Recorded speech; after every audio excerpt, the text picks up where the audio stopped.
देश के गृह मंत्री अमित शाह को गांधी परिवार पर हमला बोलने के लिए गलत बयानी क्यों करनी पड़ रही है? झूठ का सहारा क्यों लेना पड़ रहा है? मुद्दा क्या है, कुछ देर बाद बताऊंगा दोस्तों। आज का दिन भारतीय जनता पार्टी के चुनावी घोषणा पत्र का भी दिन था और इस चुनावी घोषणा पत्र में भी उन चीजों का जिक्र है दोस्तों जिसको लेकर ये लोग अक्सर विपक्ष की आलोचना करते रहे हैं। बात यहां नहीं रुक रही दोस्तों। जिस तरह से प्रियंका गांधी वाड्रा और राहुल गांधी ने कर्नाटक की भारतीय जनता पार्टी सरकार के साथ 40% कमीशन ये जुमला जोड़ दिया है, उसके चलते बीजेपी इस कदर बौखला गई है कि वो भ्रष्टाचार के मुद्दे पर अब कांग्रेस पर हमला बोल रही। मगर सबसे पहले देश के गृह मंत्री अमित शाह ने जो प्रियंका गांधी वाड्रा, ये कहा जाए गांधी परिवार के बारे में गलत बयानी की, एक बार नहीं दो बार। और अमित शाह ने क्या कहा कि प्रियंका गांधी वाड्रा ने प्रधानमंत्री नरेंद्र मोदी की जाति पर हमला किया, उन्हें नीची जाति का बताया। सबसे पहले दोस्तों यह बयान 8-9 साल पुराना है, 2014 के लोकसभा चुनावों से पहले। मगर उस बयान में भी प्रियंका गांधी वाड्रा ने प्रधानमंत्री नरेंद्र मोदी, जो उस वक्त मुख्यमंत्री गुजरात थे, उनकी जाति पर हमला नहीं किया था, उनकी राजनीति को नीचा बताया था। क्यों? क्योंकि प्रधानमंत्री नरेंद्र मोदी ने प्रियंका गांधी वाड्रा के मरहूम पिता स्वर्गीय राजीव गांधी पर हमला बोला था। सबसे पहले दोस्तों मैं चाहूंगा आप सुने कि देश के गृह मंत्री अमित शाह किस तरह की गलत बयानी कर रहे हैं आपकी स्क्रीन पर। और जिस मोदी जी ने भारत का इतना सम्मान बढ़ाया, अभी 2 दिन पहले कांग्रेस के राष्ट्रीय अध्यक्ष श्री खड़गे जी कहते हैं मोदी विसेला सांप हैं। मुझे बताओ हरिहर वालों, मोदी जी को विसेला सांप देने कहने वाली कांग्रेस पार्टी को वोट देना चाहिए? जोर से बोलो, देना चाहिए। और ये सिर्फ खड़गे जी नहीं है, ये गांधी परिवार पूरा हमेशा मोदी जी का अपमान करता है। जब सर्जिकल स्ट्राइक हुई, राहुल गांधी ने सर्जिकल स्ट्राइक पर सवाल खड़े किए, सोनिया गांधी जी ने मौत का सौदागर कहा, प्रियंका गांधी जी ने नीच जाति का कहा, और अब खड़गे जी विसेला सांप के। दोस्तों हाथ कंगन को आरसी किया। थोड़ा पीछे चलते हैं। 2014 में इनका पालतू न्यूज चैनल जी न्यूज, और जी न्यूज में इनका निहायत ही पालतू पत्रकार जिसने तिहाड़ जेल में पत्रकारिता का नाम रोशन किया था। अब आप ध्यान से सुनिएगा इनका पालतू पत्रकार क्या कह रहा है। इनका पालतू पत्रकार कह रहा है कि प्रियंका गांधी वाड्रा ने तो नीची राजनीति कही, मगर प्रधानमंत्री ने उसे अपनी जाति के साथ जोड़ दिया। यानी कि प्रधानमंत्री को यह आता है कि उन पर जो पत्थर फेंके जाएं उसका घर कैसे बनाया जाए। सुनिए दोस्तों, दोनों तरफ से बड़े जुबानी हमले हो रहे हैं और इन हमलों में प्रियंका वाड्रा की तरफ से मोदी के लिए नीच राजनीति वाला बयान भी अब आ चुका है। लेकिन नरेंद्र मोदी की खासियत यह है कि वो अपने ऊपर फेंके गए पत्थरों से भी घर बना लेते हैं। नीच राजनीति शब्द को उन्होंने पिछड़ी जाति से जोड़ दिया।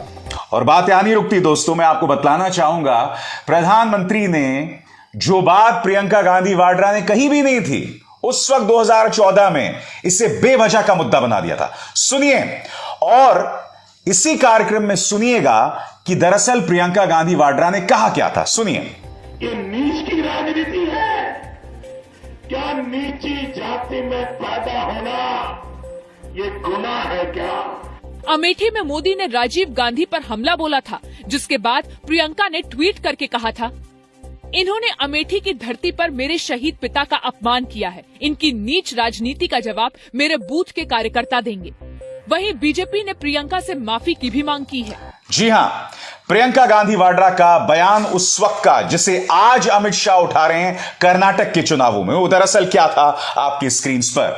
प्रियंका गांधी ने सोमवार को यह कहते हुए नरेंद्र मोदी पर निशाना साधा कि उन्होंने अमेठी में अपनी रैली के दौरान उनके शहीद पिता राजीव गांधी का अपमान किया है। उन्होंने कहा कि इस नीच राजनीति का जवाब बूथ से मिलेगा। मैं आपसे एक सवाल पूछना चाहता हूं, अगर आपके पिता के बारे में आप शब्द कहे तो जाहिर सी बात है कोई भी बौखला जाएगा। और जाहिर सी बात है नीच राजनीति जैसे अगर शब्दावली का इस्तेमाल किया जा रहा है तो वो मुझे लगता है इतना खराब बयान नहीं है। मसलन मल्लिकार्जुन खड़गे ने प्रधानमंत्री को जहरीला सांप कहा था, जो गलत बयान था, क्योंकि एक चुने हुए प्रधानमंत्री के बारे में इस तरह की शब्दावली पूरी तरह से गलत है। और आप जानते हैं कि मल्लिकार्जुन खड़गे ने उसके लिए माफी भी मांगी थी। हालांकि बासनगौड़ा यत्नल, भाजपा के एक विधायक, उन्होंने सोनिया गांधी को विषकन्या बताया था, चाइनीज और पाकिस्तानी एजेंट बताया था, उसके लिए अब तक माफी नहीं मांगी है। मगर मैं वापस आना चाहूंगा कि आखिर प्रियंका गांधी के 8-9 साल के पुराने बयान को आज कर्नाटक में भाजपा क्यों इस्तेमाल कर रही है? क्या तुम इस कदर बौखला गए हो चुनावों में कि झूठ का सहारा लेना पड़ रहा है? मैं आपको याद दिलाना चाहूंगा दोस्तों कि आज से 8-9 साल पहले जब यह पूरा विवाद हुआ था, तब सोनिया गांधी ने भी प्रधानमंत्री नरेंद्र मोदी, जो उस वक्त मुख्यमंत्री हुआ करते थे, उन पर पलटवार किया था। क्या कहा था 2014 में सोनिया गांधी का वो बयान सुनिए। बहुत सारे प्रधानमंत्री आए, भाजपा के श्री अटल बिहारी वाजपेयी जी भी इस देश के प्रधानमंत्री रहे, लेकिन उन्होंने पद की मर्यादा को कायम रखा है। आज श्री नरेंद्र मोदी ने अपने राजनीतिक स्वार्थ को साधने के लिए राजीव जी की शहादत के 23 साल बाद जिस तरह निंदा की, उसे ओछा नहीं कहें तो क्या कहें। मैं फिर पूछना चाहता हूं, पुराने बयान को गलत ढंग से देश के गृह मंत्री अमित शाह क्यों बयां कर रहे हैं? और आप जानते हैं एशिया नेट ने भी उनका इंटरव्यू किया था। एशिया नेट के सामने भी गृह मंत्री अमित शाह ने यह गलत बयानी क्यों? मैं यही तो समझना चाहता हूं कि पत्रकार को पता होना चाहिए तथ्य, मगर उन्होंने देश के गृह मंत्री को काउंटर नहीं किया। उन्हें पलट कर नहीं कहा कि भाई सोनिया गांधी ने यह बात कही ही नहीं थी, तो आप गलत बयानी क्यों कर रहे हैं? और जैसा कि अभी अभी मैंने आपके सामने प्रमाणित किया, इनके अपने पालतू न्यूज चैनल्स ने उस वक्त के मुख्यमंत्री प्रधानमंत्री नरेंद्र मोदी की झूठ की पोल खोल दी थी, माफ कीजिएगा, गलत बयानी की पोल खोल दी थी। तो फिर ये क्यों कहा जा रहा है? मुद्दा क्या है दोस्तों? मुद्दा यह है कि जिस तरह से प्रियंका गांधी वाड्रा, राहुल और सिद्धारमैया हमला कर रहे हैं, खासकर भ्रष्टाचार के मुद्दे पर, पूरी तरह से बीजेपी बौखला गई है। भ्रष्टाचार के मुद्दे पर प्रियंका गांधी वाड्रा पूछ रही हैं कि जिस भाजपा के नेता के बेटे के घर में करोड़ों रुपए मिलते हैं, उसको लेकर क्या कार्रवाई की गई?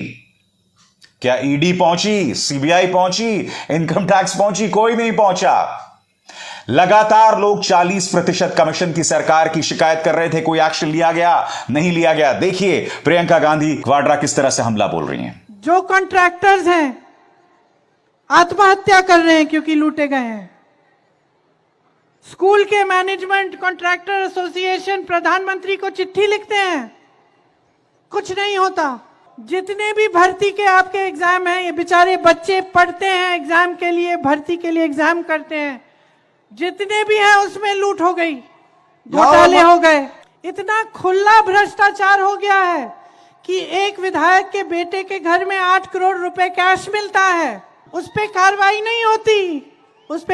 नहीं होती, उल्टा उसके पिताजी परेड निकालते हैं कि मुझे कुछ करके दिखाओ।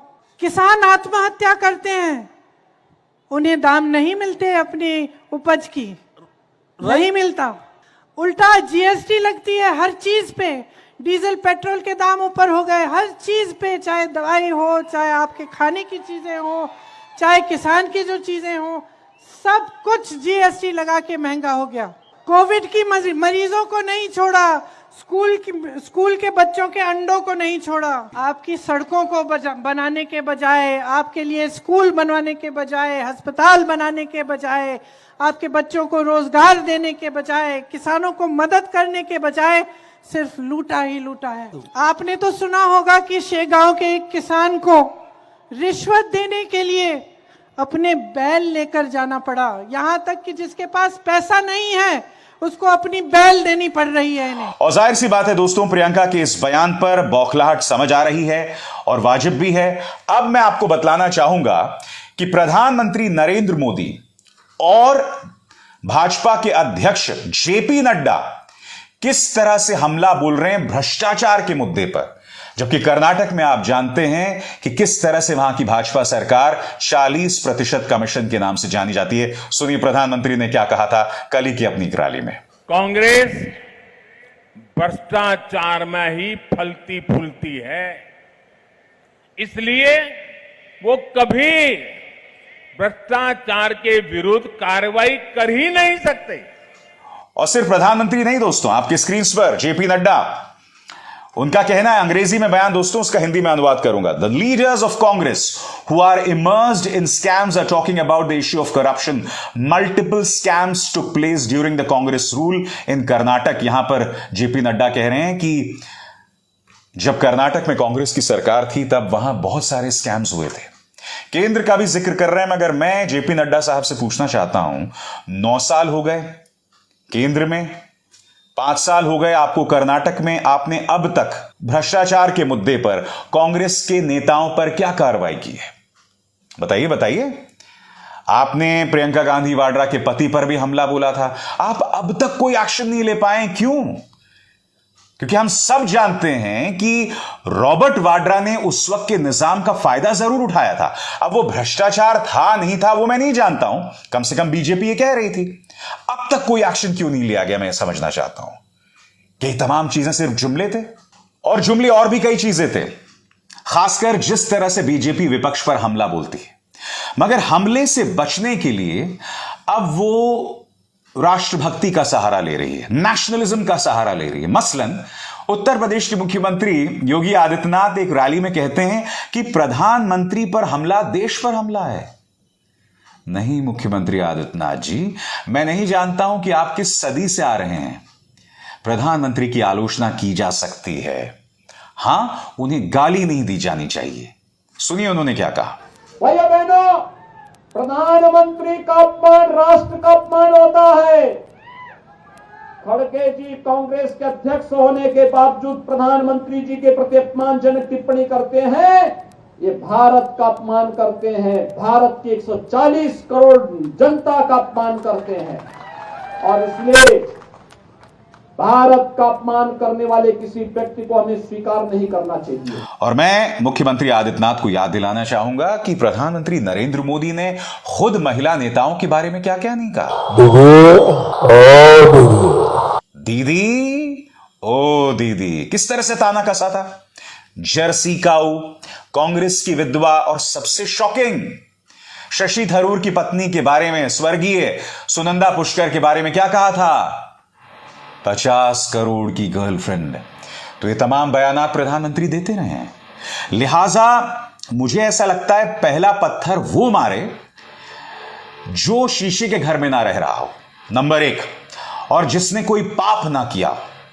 मगर हकीकत यह है दोस्तों कि महिला राजनेताओं के बारे में प्रधानमंत्री नरेंद्र मोदी के कई बयानात जो हैं वो संस्कारी बिल्कुल नहीं कहे जा सकते। मैंने आपसे कहा कुछ देर पहले कि किस तरह से भाजपा दोहरे मापदंड का शिकार हो रही है। मसलन आज उसने अपने घोषणा पत्र को जारी किया और इस घोषणा पत्र से साफ हो गया है दोस्तों कि किस तरह से कांग्रेस के हमले की मिर्ची लगी है। मसलन गरीब परिवारों को, गरीबी रेखा के नीचे रहने वाले परिवारों को आधा लीटर नंदिनी दूध देने की बात की जा रही है। अब इस पर आपको गौर करना पड़ेगा क्योंकि आपको याद होगा कि कर्नाटक में विवाद हुआ था नंदिनी दूध बनाम अमूल दूध, और यह कहा जा रहा था कि गुजरात लॉबी जो है वो कर्नाटक पर हावी हो रही है। कर्नाटक की पहचान से जुड़ी हुई नंदिनी दूध पर हमला किया जा रहा है। अब यहां पर देखिए कितनी चालाकी से भाजपा ने नंदिनी दूध का इस्तेमाल किया है। आगे देखिए दोस्तों किन किन चीजों का ऐलान किया गया है। कर्नाटक चुनाव के जारी घोषणा पत्र में बीजेपी ने हर बीपीएल परिवार को उघाड़ी, गणेश चतुर्थी और दीपावली पर 3 गैस सिलेंडर देने का वायदा किया है। हर नगर निगम के प्रत्येक वार्ड में किफायती, गुणवत्ता वाला और स्वस्थ भोजन देने वाले के लिए अटल आचार केंद्र बनाया गया है। मंदिरों के प्रशासन के लिए पूर्ण स्वायत्तता देने के लिए एक समिति बनाई जाएगी। और जैसे कि मैंने आपको बताया, पोषण योजना के तहत हर बीपीएल परिवार को हर दिन आधा किलो नंदिनी दूध और हर 5 महीने 5 किलो श्री अन्न, श्री धन्य राशन किट दी जाएगी। मैं आपसे पूछना चाहता हूं कि जब दूसरी सरकारें मुफ्त बिजली की बात करती हैं, और यही नहीं, जब कांग्रेस ने अपने घोषणा पत्र में कर्नाटक के अंदर कुछ लोक लुभावन घोषणाओं की बात की थी, तब इसे मुफ्त की रेवड़ी बताया गया था। मैं समझना चाहता हूं, आप जब इस तरह से मुफ्त अनाज दे रहे हैं तो यह मुफ्त की रेवड़ी नहीं है। जेपी नड्डा साहब से पूछा गया क्या यह मुफ्त की रेवड़ी नहीं है, तो उन्होंने कहा नहीं, यह सशक्तिकरण है। यानी कि भाजपा करे तो सशक्तिकरण, विपक्ष करे तो मुफ्त की रेवड़ी। यह बहुत कमाल है दोस्तों। यही नहीं दोस्तों, कहीं ना कहीं इन चुनावों के जरिए लोकसभा चुनावों की भी तैयारी है, क्योंकि सामान्य नागरिक संहिता और एनसीआर की बात की जा रही है। क्या है, पढ़ के सुनाना चाहता हूं। सामान्य नागरिक संहिता लागू करने के लिए एक उच्च स्तरीय समिति बनाई जाएगी। इसके साथ ही अवैध शरणार्थियों को डिपोर्ट करने का भी वादा किया गया है।